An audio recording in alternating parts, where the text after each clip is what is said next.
Beef pickle ഉണ്ടാക്കുന്നതിന് ഞാനിവിടെ 1/2 kilo ബീഫാണ് എടുത്തിരിക്കുന്നത്. അപ്പോൾ 1/2 കിലോ ബീഫ് എടുത്ത് നന്നായിട്ട് ചെറിയ കഷ്ണങ്ങളാക്കി മുറിച്ചെടുക്കുക. അതിനുശേഷം നന്നായിട്ട് കഴുകിയെടുത്ത് ഒരു കുക്കറിനകത്തേക്ക് എടുക്കാം. ഇനി നമ്മൾക്ക് ഇതിനകത്തേക്ക് 1 ടേബിൾ സ്പൂൺ മുളക് പൊടി ചേർക്കാം.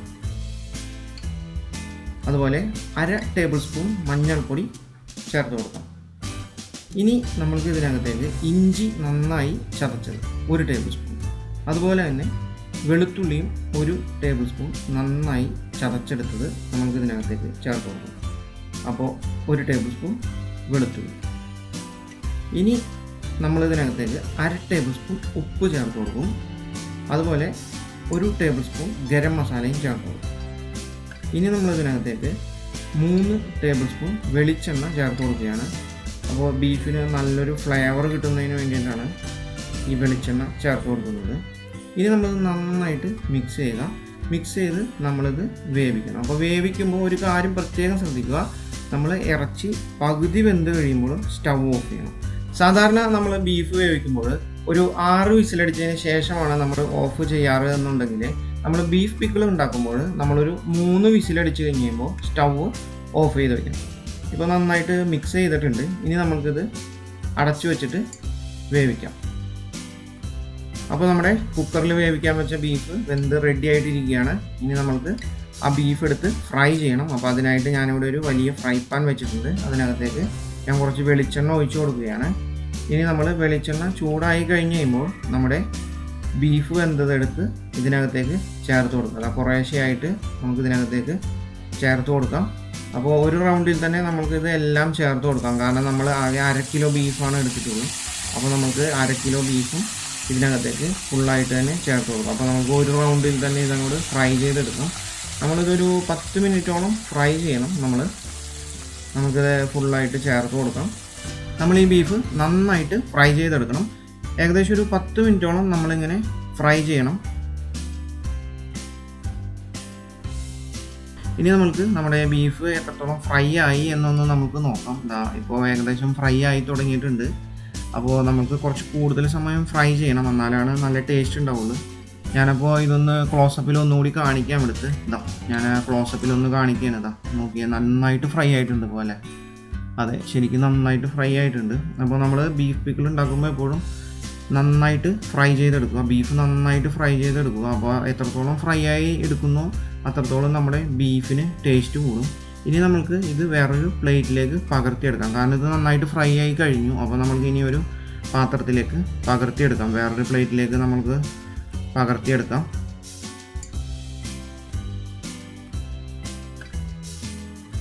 ഇനി നമ്മൾ ബീഫ് പിക്കിൾ ഉണ്ടാക്കുന്നതിനുള്ള ഇൻഗ്രീഡിയൻസ് എല്ലാം കൂടി നമ്മൾ മിക്സ് ചെയ്യാൻ പോവുകയാണ്.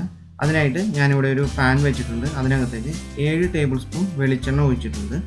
ഇനി നമ്മൾ ഇതിനകത്തേക്ക് ഇഞ്ചി നീളത്തിലരിഞ്ഞത് 2 ടേബിൾ സ്പൂൺ ചേർത്ത് കൊടുക്കുകയാണ്. 25 അല്ലി വെളുത്തുള്ളി എടുത്തിട്ടുണ്ട്. അത് ഞാൻ നീളത്തിൽ 2ആക്കി മുറിച്ചെടുത്തിരിക്കുകയാണ്. അപ്പോൾ ഞാനത് ഇതിനകത്തേക്ക് ചേർത്ത് കൊടുക്കുകയാണ്. ഇനി നമുക്ക് വേണ്ടത് കരയാമ്പൂവ് 10 എണ്ണം. അത് നമുക്ക് ഇതിനകത്തേക്ക് ചേർത്ത് കൊടുക്കാം. ഇനി നമുക്ക് കറുവാപ്പട്ട വേണം. അപ്പോൾ നമ്മുടെ കറുവാപ്പട്ട 2 പീസ് ചെറിയ കഷ്ണങ്ങളായിട്ട് ഒടിച്ചിട്ട് ചേർത്ത് കൊടുക്കാം. ഇനി നമുക്ക് പച്ചമുളക് വേണം. പച്ചമുളക് നീളത്തിലരിഞ്ഞത് 5 എണ്ണം. അപ്പോൾ നമുക്ക് അത് ചേർത്ത് കൊടുക്കാം. ഇനി നമുക്ക് പെരുംജീരകം പൊടിച്ചത് 1/2 ടേബിൾ സ്പൂൺ. അതിനുശേഷം നമുക്ക് കുരുമുളക് പൊടിച്ചത് 1/2 ടേബിൾ സ്പൂൺ. ഇനി നമ്മളിതിനകത്തേക്ക് മഞ്ഞൾപ്പൊടി 1/2 ടേബിൾ സ്പൂൺ ചേർത്ത് കൊടുക്കും. അതിനുശേഷം നമ്മൾ കാശ്മീരി ചില്ലി 2 ടേബിൾ സ്പൂൺ ചേർത്ത് കൊടുക്കും. അപ്പോൾ 2 ടേബിൾ സ്പൂൺ കാശ്മീരി ചില്ലി ചേർത്ത് കൊടുത്താൽ നല്ല കളറും ഉണ്ടാവും, കുറച്ച് എരിവും കിട്ടും. അതുപോലെ കുറച്ച് കറിവേപ്പില ചേർത്ത് കൊടുക്കാം. കറിവേപ്പില കുറച്ച്. ഇനി ഇത് നന്നായിട്ട് മിക്സ് ചെയ്യിക്കാം. 2 മിനിറ്റ് സമയം നന്നായിട്ട് കുക്ക് ചെയ്യണം.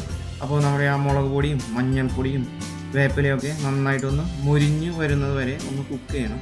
അതിനുശേഷം നമ്മൾ ഇതിനകത്തേക്ക് വിനാഗിരി ചേർത്ത് കൊടുക്കാം. ഒരു 1/2 ഗ്ലാസ് വിനാഗിരി നമുക്ക് ചേർത്ത് കൊടുക്കാം. ഞാനിപ്പോൾ ഇതിനകത്ത് 1/2 ഗ്ലാസ്സാണ് ചേർത്തിട്ടുള്ളൂ. അപ്പോൾ പുളി ആവശ്യമുള്ളതിനനുസരിച്ചിട്ട് നമ്മൾ വിനാഗിരി ചേർത്ത് കൊടുക്കാം. പുളി കൂടുതൽ വേണ്ടവർ കൂടുതൽ വിനാഗിരി ചേർത്ത് കൊടുക്കാം. ഉപ്പ് ചേർത്ത് കൊടുക്കണം. ഞാനിപ്പോൾ ഇവിടെ 1/2 ടേബിൾ സ്പൂൺ ഉപ്പാണ് ചേർത്ത് കൊടുത്തിരിക്കുന്നത്. തിളച്ച് വരുന്നത് വരെ ഒന്ന് നന്നായിട്ട് മിക്സ് ചെയ്ത് കൊടുക്കണം. അതിനുശേഷം നമ്മുടെ ഫ്രൈ ചെയ്ത് വെച്ചിരിക്കുന്ന ബീഫ് നമ്മൾ ഇതിനകത്തേക്ക് ചേർത്ത് കൊടുക്കും. ഇതാ ഇവിടെ എടുത്തു വെച്ചിട്ടുണ്ട്, ഫ്രൈ ചെയ്ത് നല്ല അടിപൊളിയായിട്ടുണ്ട് അല്ലേ, നമ്മുടെ ബീഫ് നന്നായിട്ട് ഫ്രൈ ആയിട്ടുണ്ട്. അപ്പോൾ നമ്മൾക്കിത് ചേർത്ത് കൊടുക്കാം. ഇതിനകത്തേക്ക് കുറേശ്ശായിട്ട് അങ്ങനെ ചേർത്ത് കൊടുക്കാം. നമ്മളിവിടെ 1/2 കിലോ ബീഫാണ് നമ്മൾ ഫ്രൈ ചെയ്തെടുത്ത് വെച്ചിരിക്കുന്നത്. ഇനി നമ്മൾ ഇത് നന്നായിട്ടൊന്ന് മിക്സ് ചെയ്ത് കൊടുക്കണം. നന്നായിട്ട് മിക്സ് ചെയ്ത് കൊടുക്കാം.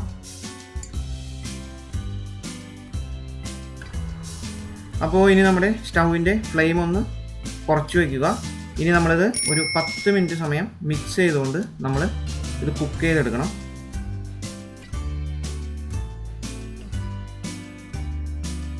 ബീഫ് പിക്കിൾ ഏകദേശം റെഡി ആയി കഴിഞ്ഞു. അപ്പോൾ ഞാനതൊന്ന് ക്ലോസപ്പിലൊന്ന് കാണിക്കാം.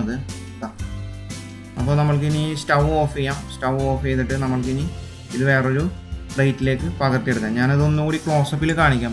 എങ്ങനെയുണ്ട്, അടിപൊളിയായിട്ടില്ലേ?